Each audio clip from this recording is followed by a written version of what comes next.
Hey guys, Sascha from Mobile Geeks. It's the very last day of MWC in Barcelona, and guess who's standing next to me? My former fellow podcast partner of Meet Mobility. Meet Mobility Boy. The Meet Mobility Boy. The Meet Mobility Chipster. The Chipster. Ultrabooknews.com, umpc.portal.com, carrypad.com. 7 years ago this week. 7 years ago this week, carrypad.com. There you go, talking about mobile. So Steve is writing about mobile since a lot of people weren't even starting to read about it. Yeah, the 5 to 7 inch category, right? I know, I remember that. Blogging before blogging began. No, you were there too, right? Yes. Well, it's about time to wrap up Mobile World Congress, and we have a lot to say, I tell you that. And we would love to start with something really exciting and positive, and that's this hidden gem. It's the Ericsson booth, and we're going to take you in there, and you just need to see it. It's absolutely amazing. So come and join us.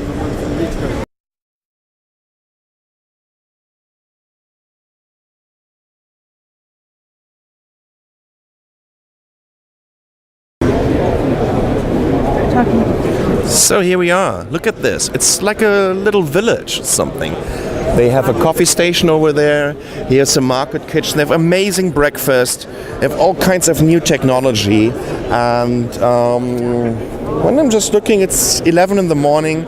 I think we're gonna have a late brunch and gonna grab some delicious food here at Ericsson. And we'll let you know about our favorites of MWC. So we made it inside of the Ericsson booth, and Nicole is also in front of the camera, obviously. Steve is still with us, and we would love to wrap up MWC a little bit, and that's why we're sitting here, not only because they're just some lunch over there about to serve this amazing Indian lunch. And pizza, and there's some empanadas and stuff, and cake. Yeah, it was So basically you guys are staying in between me and the lunch buffet. So we need to keep it short. Not me, I'm going. Okay, MWC. Can I kick off the rant? Very quickly. Okay, I thought it was so boring. I thought it was an indicator for the industry that they're running a little bit out of ideas, and that they're not running out of ideas. But 2013 is going to be a transition year.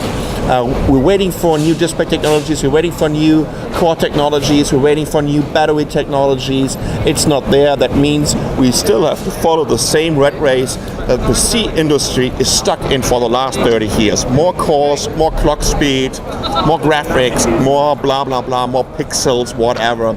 I am so bored. And the most exciting product that I've seen over here were actually low-end products, like the Lumias and the phone pad.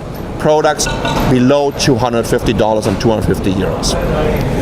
the most exciting thing that I thought I saw here was the ST Ericsson, the eQuad demo, because it's exactly what we've all been saying for a little while: quad-core, octa-core, and like there's no applications, there's no software, and so it's just more cores for the brand, for the marketing, right? But the ST Ericsson eQuad, they lowered the power consumption, they increased the performance, yes. And so I thought that was. I agree. Like that wasn't moving forward. That was just making what we've got better. And this is a 3-year-old platform they're using. Right. I like that. Yeah, me too. Well, I've been focusing more on the software side this year. I've been hanging around with Intel doing software stuff, and actually there's been some interesting stuff going on there. They had the perceptual computing stuff going on. There's loads of demos. There's a code porting project going on with IOS to HTML5. Intel all over HTML5 right now. So maybe that's an indication that there's stuff happening in the software side here, and as reporters, we get excited about the hardware, right? Yeah. The cool hardware, and we tend to focus on that day one, day two. And when that doesn't happen, we may be missing what's happening in the background. So maybe there's stuff happening on the network side that we don't even know about. We don't even cover that area. I mean, this is Mobile World Congress. It's not just about end user products, it's about core as well. So we don't know about that. Well, actually, I can actually do a network update right now if you want one, right? So the big talk with all the carriers in the network right now is everyone's pushing LTE, but the reality is they're actually talking about, a few of them are talking about implementing pager technology. Because LTE is big for video, it's big for heavy lifting, right? But the reality is that all of the software that we use right now, like WhatsApp, Facebook, right, all these always on things, they're very chatty applications, right? Yeah. And so a chatty application on an LTE network is just heavy with power. Yeah. Okay. So they're actually looking at next gen for implementing pager, which I was like, pager? What? That's crazy. So SMS, anyway, basically. SMS, Yeah. right? So I thought that was an interesting kickback to how. So there's an example of what's going on in the network. Yeah. The other thing, so on the hardware side of things, the only thing I found really interesting was that Intel phone pad, which is the 7-inch Intel-based, the Asus phone pad, Intel-based 7-inch Android tablet. Nothing exciting about the product apart from the price, which was $249, including 3G, right? Yeah. You've got Jelly Bean, you've got 7-inch, reasonably fast, not high end, but reasonably fast tablet. 200. So that breaks the last sort of problem with the Intel platform. You know that it was too expensive. It's clearly not too expensive. Totally agree. I think this is a new EPC. Yeah, that's funny. Yeah, well. Although there was nothing yeah. before the EPC, everything was more expensive. In this case, there are competitors already in the market. It just overcomes this obstacle of the high price point for a 3G tablet, right? And we don't always want to tether our tablet with our phone because, the battery drain is just terrible at this moment. So if you can have a device with like 7, 8, 9 hours of battery life on a 3G network, and how many times are you actually making a phone call? So rare. I always tried to call Carsten and Nicole, but they never pick up the phones anyway. I don't gave up on that. Send me a message. But on your point of it being a low-cost 3G Android tablet, that's not true because the Nexus 7 3G is low-cost. You can still buy $299. It's more expensive. $299. That's 20. Low cost. That's 20% more. Yeah, okay, but when the Samsung Galaxy Cheaper Tab build launched, it was quality. €750. So we've already got to a good level. Yeah, Huawei had one that was $299 with 3G, and you can actually buy some old Samsung Galaxy Tab 2s for that sort of price with 3G now. So it's just, I think for Intel it's really significant. It just proves that an Intel-based device can be low cost now. So that's really great significance to me. That's the big ARM versus x86, and everyone always says that Intel They've proved it's low power enough, and now they've proved it can be low cost as well. So that's really good. Okay, so let's look. The dinner's coming behind me. I know. There's salads and Asian food bicycles going around. This is a crazy ass. And people want our places here. We've got 5 places where no one can sit for their lunch. Yeah, because we're for you guys.